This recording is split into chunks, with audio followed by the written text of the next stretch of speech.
साथियों नमस्कार।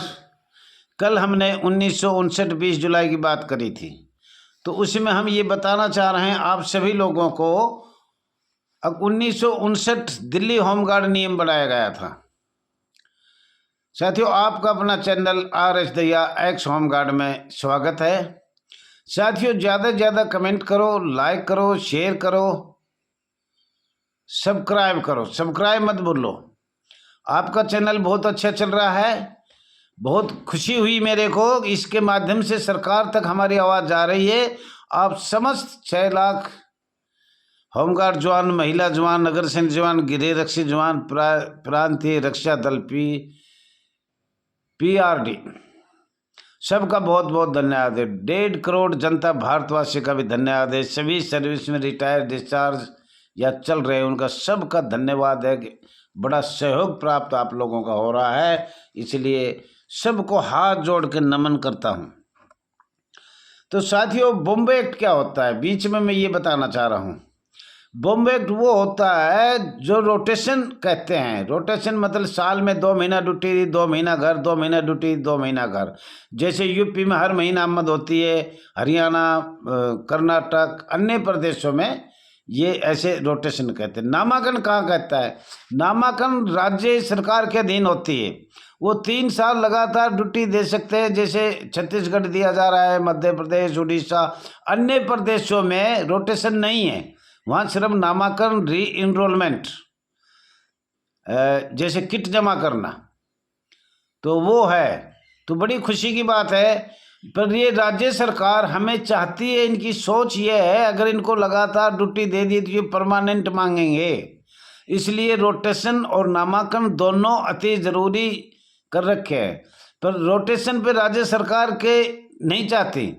जो राज्य सरकार अच्छा माननीय मुख्यमंत्री है, माननीय गवर्नर है, तो वो रोटेशन नहीं करता। वो केवल नामांकन 3 साल में करेगा। 3 साल लगातार ड्यूटी मिलेगी, 3 साल बाद नामांकन किया जाएगा, री इनरोलमेंट किया जाएगा, किट जमा किया जाएगा, फिर दोबारा लेना होगा रिश्वत देखकर या पैसे देखकर। ऐसे नहीं देंगे वो भी भ्रष्टाचारी में तो वो भी है। छत्तीसगढ़ देख लो, जहाँ इतना अधिकारी, इतना बड़ा अधिकारी है जो बगैर पैसे नामांकन करेगा ही नहीं। किट जमा कर लिया तो वो 2 महीने 4 महीने पड़ा रहता है। मोटे पैसे दो, बहुत मोटे चले गए, लाखों पे चले गए। एक जवान लाखों रुपए देने पड़ते हैं। तो साथियों, ये वेतन बढ़ा तो ये नुकसान भी हो रहा है हमें। ये तो नीचे से ऊपर तक भ्रष्ट है। मैंने बार बार बताया है कि इसमें जिला कमांड से लेके SSO ऊपर तक कहीं भी चले जाओ, RK पुरम तक, सब एक महकमा। हमने सरकार को बार बार कहा है हमारी निष्पक्ष इंक्वायरी माननीय CBI द्वारा करवाया जाए या दूसरा महकमा से करवाया जाए। पुलिस हमारी इंक्वायरी सही नहीं करेगी, कभी भी नहीं करेगी 76 साल से। तो साथियों, दिल्ली का अब मैं बात बताना चाह रहा हूं। दिल्ली में ये दोनों चीज लगाई 20 जुलाई 1959। नोटिफिकेशन बनाया 29/2881। अंग्रेजों का काला कानून लगाया। नोटिफिकेशन हमारे पास राजा गार्डन का अटेस्टिक है, उसमें ये नहीं कह सकते कि ये नहीं लगा रखा है। और दूसरा CRPC क्रिमिनल IPC 1860, CRPC 1898 भी नोटिफिकेशन में लगाया हुआ है। तो ये काले कानून है। हमने भारत सरकार को बार बार पत्र भेजा है। अब दिल्ली होमगार्ड का नोटिफिकेशन में, और नोटिफिकेशन तो और भी बने थे जो हमने 1946 से 1958 तक बनाए। भारत सरकार को आदेश पारित किए, संसद द्वारा, अस्थायी संसद द्वारा बनाया, स्थायी संसद द्वारा बनाया, उनका भी हमने बताया है। लेकिन आप समझ नहीं पा रहे हो, फिर हम बताएंगे। ये चैनल आप जितने सब्सक्राइब करोगे उतना वो चलता रहेगा। तो हमने आपको बताया है बॉम्बे एक्ट क्या होता है, रोटेशन इनरोलमेंट क्या होता है। जिन प्रदेशों में रोटेशन समाप्त राज्य सरकार ने कर दिया या संघ राज्य क्षेत्र दिल्ली में कर दिया, पांडिचेरी कर दिया, वहाँ नामांकन करना अति जरूरी है। वो भारत सरकार का रूल है कि इनको परमानेंट नहीं किया जाए। अगर 3 साल में हमें नामांकन किट जमा नहीं कराया तो न तो हमें पैसे मिलेंगे और न ये परमानेंट मांगेंगे। ये कच्चे में ही चलते रहेंगे। ये 76 साल से यही सरकार अधिकारी खूब कमा रहे हैं पैसे, रात दिन पैसों का जोर हो रहा है। तो साथियों, ये शोषित पीड़ित गरीब मजदूर, बंधुआ मजदूर बना रहे हैं अधिकारी, और सरकार, राज्य सरकार भी बना रही है और भारत सरकार भी, दोनों सरकार मिलकर अधिकारियों के सहयोग से ये रिश्वत चल रही है। तो साथियों, ये हम बताना चाह रहे हैं, जिन प्रदेशों में रोटेशन समाप्त किया गया है उन प्रदेशों में 3 वर्ष के पश्चात नामांकन किट जमा करना, री एनरोलमेंट किया जाता है। इन दोनों को समाप्त करने के लिए बार बार भारत सरकार, राज्य सरकार, होमगार्ड डीजी एवं माननीय पुलिस महानिदेशक को पत्राचार किया गया है, परंतु इसका कोई जवाब आज तक संतुष्ट प्राप्त नहीं हुआ है। 76 साल से कोई सी चीज राजनीतिक पार्टी हो, कोई सी भी इसमें ध्यान नहीं दिया जा रहा। 76 साल से बंधुआ मजदूर, गुलाम मजदूर अपने दुख की गाथा किसको बताए, इसलिए ये चैनल बनाया गया है। साथियों, दिल्ली होमगार्ड के नियम 20 जुलाई 1959 में 3 वर्ष का बनाया था, उसमें रोटेशन नहीं लगाया गया था, सिर्फ नामांकन लगाया गया था। परंतु 3 साल के बाद नौकरी करने के बाद दिल्ली पुलिस में नामांकन कभी भी किट जमा, री एनरोलमेंट नहीं किया गया, लगातार ड्यूटी ली। तो हमने सरकार को बार बार ये कहा है, विभाग के वो कौन वरिष्ठ अधिकारी थे जिनने 3 साल में नामांकन, री एनरोलमेंट नहीं किया? ये गलती किसने किया? ये बार बार भारत सरकार से, माननीय गृह मंत्रालय से, माननीय महामहिम उपराज्यपाल दिल्ली सरकार महोदय जी से भी ये रिक्वेस्ट किया है, परंतु इस पर कोई सुनवाई बिल्कुल नहीं किया जा रहा है। 1959 में आपको सब कुछ बताया है कि हमारे काले कानून 2 हैं, ध्यान से सुनना। 1881, 1898। साथियों, इस नियम का उल्लंघन दिल्ली के अंदर या अन्य प्रदेशों में, संघ राज्य दिल्ली या पांडिचेरी या अन्य प्रदेशों में किस वरिष्ठ अधिकारी ने किया? निष्पक्ष जांच करवाई जाए माननीय सीबीआई द्वारा, और उनको सजा मिलनी चाहिए। सजा हमें मिल रही है।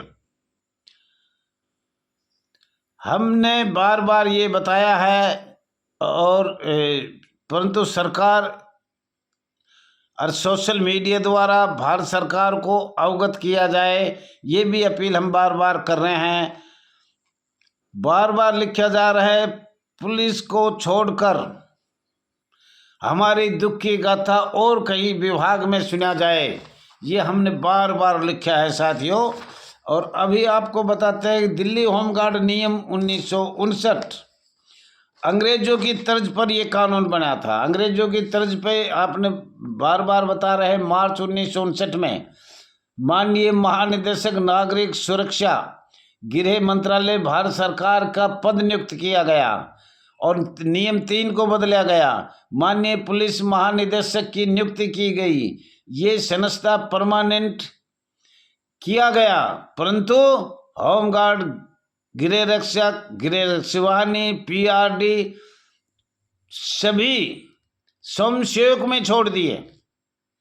ये भारत सरकार की ताकत है, परंतु खतरे की घंटी, नागरिक सुरक्षा, जिसे सिविल डिफेंस भी कहते हैं, वो आपकी संस्था पर जबरदस्ती लगाया गया है।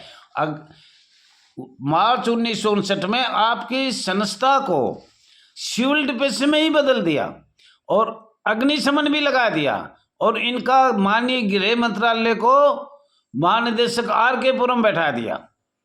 अब भाई ये तीनों महकमा देखोगे आप, कौन कौन से? नागरिक सुरक्षा अधिनियम, अग्निशमन, गृह रक्षक, होमगार्ड, ये तीनों को देख रेख आप करोगे, वो तो करोड़ों अरबों में चला गया रिश्वत में। इतनी खाएगी है इसमें, 76 साल में करोड़ों रुपए खाएगा वो अधिकारी। साथियों, यही हमारे दुख की गाथा है। दिल्ली में भर्ती 3 वर्ष के लिए की गई थी, आपको बार बार बताया गया है, लेकिन 1960 एवं 1961 में तीसरी साल लगते ही, तीसरा वर्ष पूरा होने से पहले पुलिस एक्ट अंग्रेजों का 1860 को 100 वर्ष पूरे होने पर 100 वर्ष पूरे होने पर भारत सरकार को fire service, home guard and civil defence, commandant home guard, DCP cum commandant home guard को आदेश दिया गया, एक्सटेंशन दिया गया। होम गार्ड बिल आई home guard act 1961, home guard act 1961 में बदल दिया। पुलिस एक्ट का नया 100 साल होने पर उन्होंने कांग्रेस कमेटी ने बदला, और वो पूरा पुलिस एक्ट जो 1861 का था वो 1961 में ये बदला। अब हमको गुलाम बना दिए। जितने भी माननीय पुलिस महानिदेशक आईपीसी जो हमारा ऊपर कमिश्नर होता है कोई भी इस देश में, इंडियन पुलिस के अधीन चले गए हम। उधर दिल्ली का हिस्सा हो गया, सेटअप होगी दिल्ली। भारत सरकार सेटअप परिशिष्ट ए बे से नियम बना दिए, उसमें सिविल डिफेंस जोड़ दिया। मैं सिविल डिफेंस के जो नियम थे होमगार्ड के बंद कर दिए, सिविल डिफेंस के सारे जोड़कर, और ये एक्ट 1961 बना दिया। एक्ट 1961 बना दिया। दिल्ली में जब भर्ती होगी तो 1961 के हिसाब से होगी। कोई भी भर्ती होगी दिल्ली में तो 1961 के हिसाब से होगी साथियों।